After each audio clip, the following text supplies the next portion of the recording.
here guest speaker. Her name is Angelique Joy. Angelique is a kinesiologist and she specializing in counseling kinesiology. So she has a holistic approach to helping people through her kinesiology and counseling skills to help them with their specific problems and situations. So today's topic is anxiety. So before we begin, I would like to welcome everybody to this session, and thank you, Angelique, for being here with me today.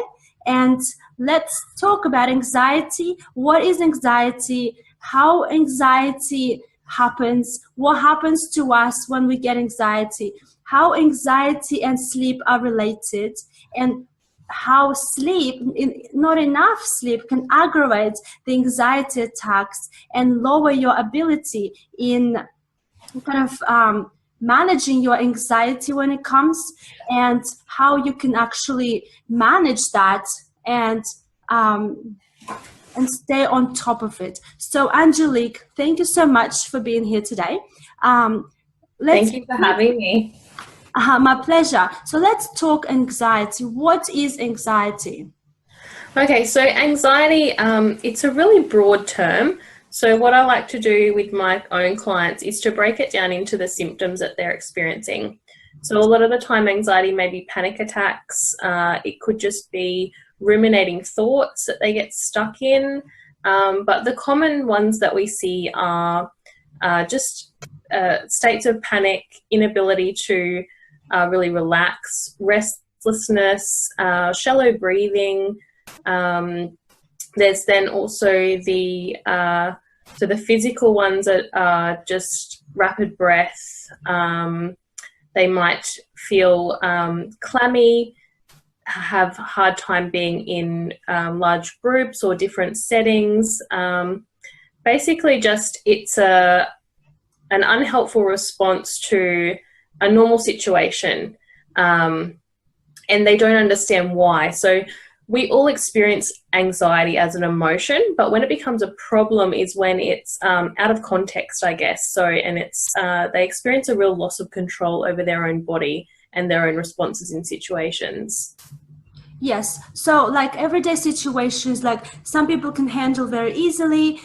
People who have anxiety, they experience physical symptoms, they experience emotional symptoms, they experience mental symptoms, and actually that physical aggravation of their anxiety becomes aggravates their mental symptoms as well, doesn't it? So it basically also frightens them when they have their anxiety. I used to have that before when I couldn't sleep well, and I felt like my whole body shaking. I felt like I was going to die every time I had anxiety. I felt like, oh my God, I'm going to faint.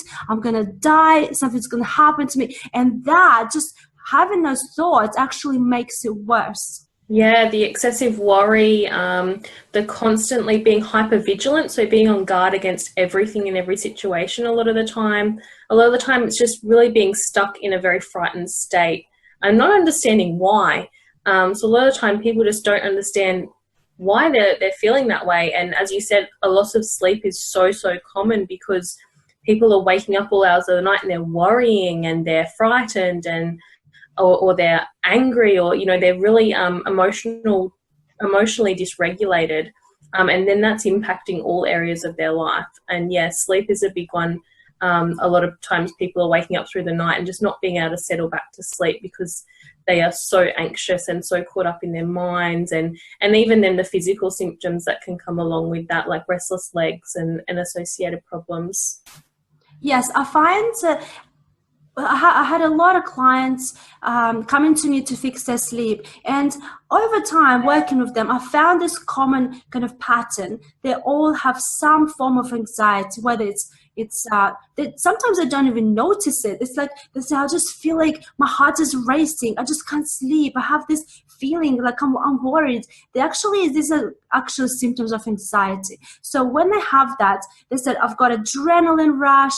I can't settle down. I can't close my eyes anymore. I'm all hyped up and I just can't stand it. I can't sleep. I get up and I get so tired so quickly. So basically, because of the anxiety, they suffer all day long. And because of that, the next night they suffer psychologically because they associating their bedtime with anxiety. So that makes it even worse for them. The bedtime routine has to be relaxing and soothing and enjoyable. They associate that with this terror, and now they haven't not just insomnia, they're actually having a sleep disorder on a psychological level. Yeah, definitely. And I know I have experienced that with my clients also, and even my own children who suffer with anxiety, or not so much anymore because we use a lot of holistic techniques to overcome that. But I know when they were quite small and the anxiety was not dealt with, sleep was a huge issue. And it was just being in that hyper alert state all the time and not being able to switch off. So definitely having that really beautiful sleep routine. And with anxiety too, it's about knowing what to expect. So having some rhythms, having some habits, putting some rituals in place is so important for people to just then be able to relax and know that that is going to be an enjoyable experience and will result in some good sleep for them. And then those neuro associations start to happen with, oh, I now associate sleep with peace and comfort. And so for people of all ages, it's super important to get on top of anxiety and protect that sleep, because then, as you know, that impacts every other area of life, particularly learning, a good sleep and being able to learn and grow, and especially for children, being able to hit those milestones easily when they have decent sleep and their anxiety is under control. Yes, absolutely. And also what I found, people who don't sleep enough, they actually anxiety gets worse. So I have a lot of my clients actually come to me and say, look, my anxiety gets out of control. I don't know how to manage it. And they get into this vicious cycle that the cycle where they are is basically they can't sleep because they have anxiety. And then because they haven't slept well, the anxiety gets worse. So I find it's very, very hard for them to deal with this, not just with sleeplessness, not with just insomnia, not just the sleep disorder. It's also the anxiety and aggravation of that anxiety because they haven't slept well, because their emotional state is so fragile that any slightest little thing just sets the anxiety very, very quickly, and then they just get out of control and people just permanently become anxious. They get into the state of the adrenaline dominance, and because of being in that state, again, sleep is suffering, your diet is suffering, you can't control your appetite no longer, you can't control your emotions, your hormonal system is out of balance completely. So they get into this even worse cycle and when it gets to that, the more sleepless nights that you have, the more problems you have with insomnia, the worse the cycle gets. So this is how I find a lot of, when people are in that cycle, they come to me and says, fix me, I'll do anything to me, just fix me. So that's why the topic of anxiety is very, very important. And so let's get into the next question of, how do we get anxiety, or what happens to us when we get anxiety, or even why do we actually get anxiety? Yeah, so what I've noticed in my research around anxiety and implementing different techniques for my own family and for my clients is that a lot of it is, so there's a few different elements that come into it. So family history is a big part, so the patterning that goes on within our own family system. If your parents have had anxiety, if their parents have had anxiety, that then becomes patterned into us, because the way that children develop is primarily through role modeling of their caregivers. So then they are patterned with anxiety. Not all of the time, but that is a common one. The other one is personality factors. So some personalities, some energetic profiles are just more prone to being anxious. They might have quite a overexcited personality, or I find very creative people, quite spiritual people can be prone to anxiety because they're very energetically sensitive. So that's something that I work on, is just strengthening those energetic boundaries as well. So they're not so sensitive to things. But also ongoing stressful events lead to anxiety, or there may be one big trauma that then throws the body out of alignment and can get them stuck in that stressed state of anxiety. And then different things that are coming up in their life will trigger those old memories and reignite that anxious state. And then also physical health problems. If somebody has had quite ongoing health problems, or a family member has ongoing health problems, that can create anxiety as well. And substance abuse or use can also create an anxious state, because all of those things are actually putting the energetic systems out of alignment. So they're creating stress on some level within the body and mind, and that will just feed into that anxiety. Yes, absolutely. Whatever you've just, all the points that you just mentioned, imagine somebody having not just a predisposition, but also the lifestyle that leads to that high level of anxiety, plus the diet that actually aggravates it, plus they don't sleep well, and they've got a stressful job. Imagine all that piled up together, and try to deal with that on a daily basis. People oftentimes they can't manage it, and they actually turn onto the medication, and they are medicated to keep that under control. But the root cause of the problem itself isn't addressed, or basically the symptoms aren't looked into properly. Say, why do you have these symptoms? Perhaps you can just take a little step in different direction and just address each part of your anxiety or each part of your life. For example, let's address the diet, let's address the sleep, let's address your job commitment, or even how you deal with the specific situations or people that are around you, or even your environment at home. Everything plays such a huge role into your emotional state and how you feel when that anxiety actually comes. So all this plays a huge role. What common patterns do you see in your particular clients that you actually see for anxiety? Yeah, so what you're saying completely, what I've noticed as well with lifestyle. So a lot of holistic treatment is involved in a change of lifestyle. So when people go on medication, medication can be wonderful. It's not supposed to be long term.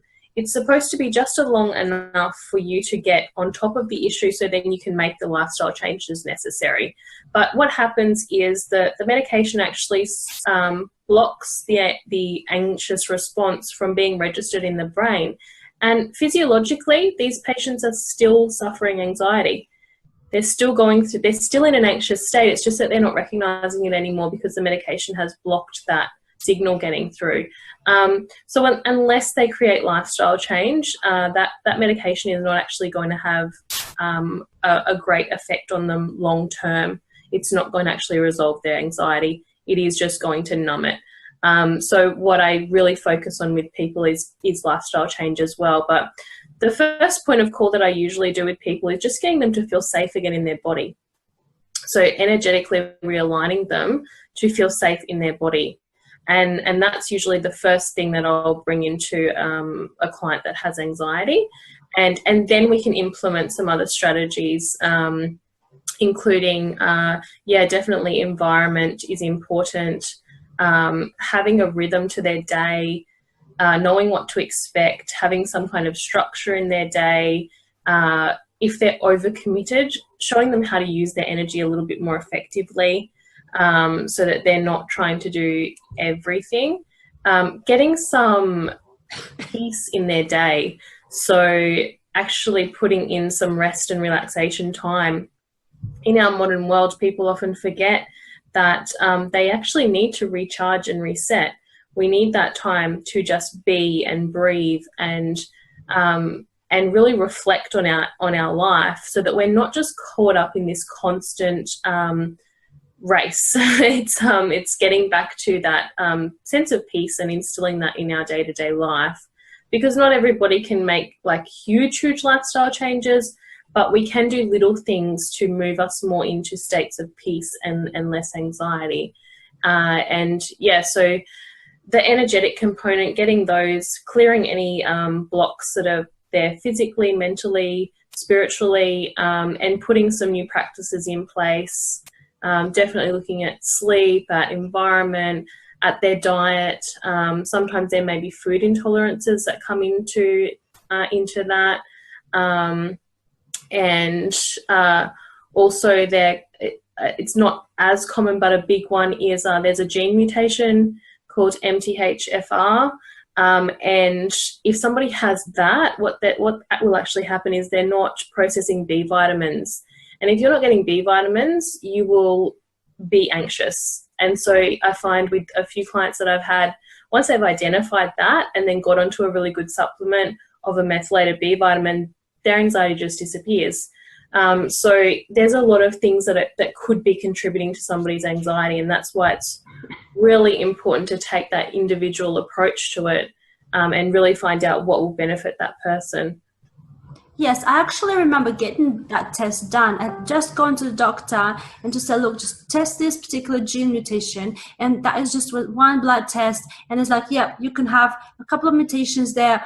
You've got one of them, the other ones are okay. So you can still metabolize that vitamin B, so you're fine. But it's very important to check that mutation, like you said, to identify perhaps, because if you tried everything, you still have anxiety, perhaps that is the missing link to your actually anxiety kind of cure, or let's say, or anxiety kind of treatment. So that you could just address that particular area and just get that supplement to help it to support you, that neurological connection in your mind and your brain that will just help your anxiety situations and just give you that peace of mind that, yes, I'm now good. I know what's happening in my body. This is what you do. So yeah, it's just getting that particular test, and it's very, very important. Yeah, definitely. And so that's, I think I find what I really love about the approach that we have as kinesiologists to health issues is that we can really get to the bottom of what might be going on for somebody and just put them on the right path to discover and just gain awareness of how their individual body works, because that's so important to have that self-awareness.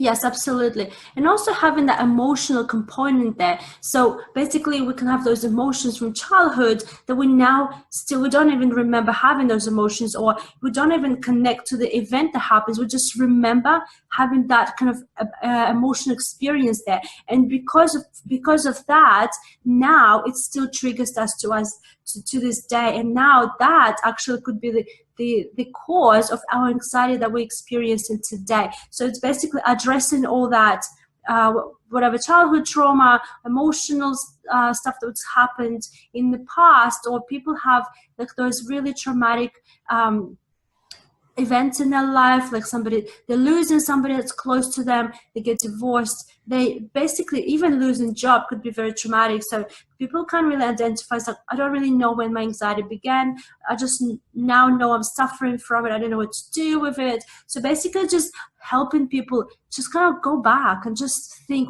when did it happen? What happened? And let's just address that particular situation and emotional state and detach the emotions from that particular event.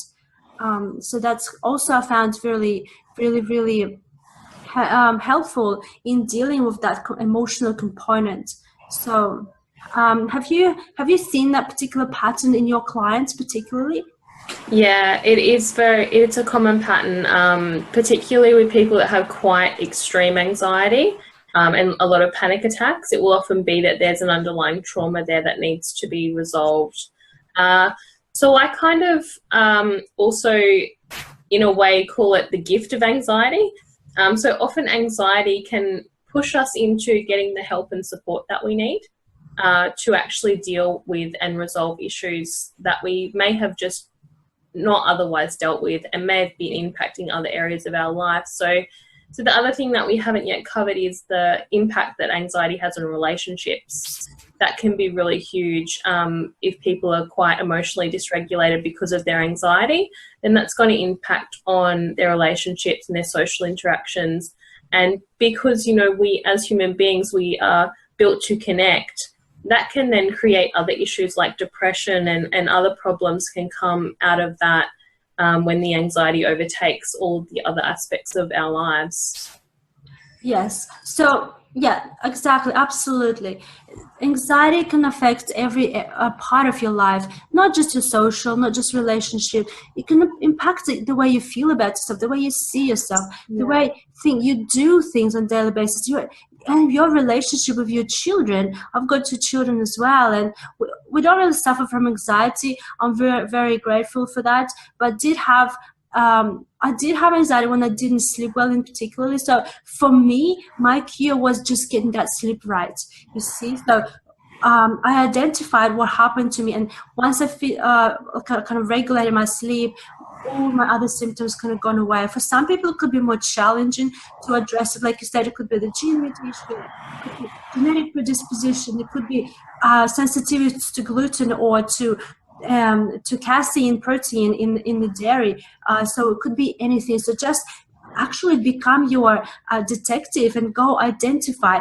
I actually suggest people have that elimination process. Say, suspect everything. Even if you think you feel good eating gluten or having that casein, like dairy products, if you think it's good, suspect it and just go eliminate it and then start again, like as if you're introducing yourself to the new particular, like as if you never had those foods before. Introduce them and see how you feel. So it's such an important component to identify what actually aggravates that particular anxiety. Like one, if it's genetic predisposition, could be more challenging to actually keep it under control, but there's still ways to do it. What do you do with your particular clients? How do you help them fix the anxiety, or do you have any exercises, or do you do any specific things with them to help them deal with the anxiety and actually keep it under control? Yeah, so it is, it's very individual depending on the person as to what will correct them and bring them back into balance. But some really quick ones that I tend to teach people are just a few pressure points and holding points. So the one that I teach, like no matter the age, and kids are really good at using this one, is just a point just here. And that's an emotional stress, I guess, acupressure point, I would call it. And what that one does there is actually drops you back into your breath again, but gets you breathing deep again. So that's a really good one for people who suffer with panic attacks, because they can really quickly use that technique to overcome and often completely obliterate a panic attack. So I've had quite a few people that have had a lot of success with that one. And there's also another holding point on the head that can be done. And that one just gets the brain calm, because that's the other thing. When you're in that anxious state, you can become quite irrational, and it makes it hard to see things as they really are. So getting that brain calm, getting that breath back as quickly and easily as possible, because it's really, there's a lot of other techniques that you can use for anxiety, but if you are in an anxious state and you are about to have a panic attack, your brain is not working anymore. So what I try and do when I'm correcting somebody is I will get them to do those points while I'm balancing them, and then what happens then is their body will just naturally remember. So they will find that even unconsciously they will hold those points when they're starting to feel anxious, and that will bring them back into a state of balance. So then they can bring in their different tools to use. So yes, let's just explain what that point is. So basically, yeah, so just in the little crevice of the collarbone in the center there. So that's to do with the central meridian, which is to do with the brain, and it's an emotional point, as you know. So that just really helps to calm the mind, but also to drop back into the breath. So that's a really good one that people can hold when they're starting to feel a bit anxious. So let me see. You just hold it, or do you rub it like this? You can just hold it. It's fine. Yeah. That I find that's just that pressure there is enough to drop people back into their breath, and they'll feel it quite quickly when they do it themselves. People watching this video, give it a try, even if you're not suffering anxiety at the moment. Just hold that point and just see how you feel, because it is quite profound at how that can get you to just start to breathe and calm. Yes, this point feels very sensitive, and sensitive to touch, because you don't really get to touch it very often. So Yeah. it could be very tender. However, it does feel good. It feels grounding. It feels like it takes the anxiety from there and just suddenly you kind of wake up from it and you feel it in your heart now. It's like, oh, okay, I'm good, I'm fine. Yeah. Point that's actually like switching it off, doesn't it? Yeah, it's just like that little sense of peace, and that dropping back into your breath and being able to just think clearly again can often be all that somebody needs to avert an anxiety attack. But it's really important to then look at, okay, why did that come up for me? So we don't want to ignore anxiety because it is an indicator. So any issue that we have is trying to alert us to an underlying problem that we need to deal with. And so it's really important that people get support around that to really resolve it fully, because we're not about quick fixes. We're not about just, pushing things under the rug and forgetting about them. We really want to deal with it, because then the life changes that can happen for people when anxiety is no longer an issue for them can be really profound and life-changing. So we want that for everybody, like to really get on top of this this issue so that they can just feel good in their day-to-day life. Yes, absolutely. It's so important to feel emotionally, excuse me, to feel that's going to ground and emotionally feel like you don't worry about it anymore, because you've got so many things you worry about. So this is just one less thing you have to worry about.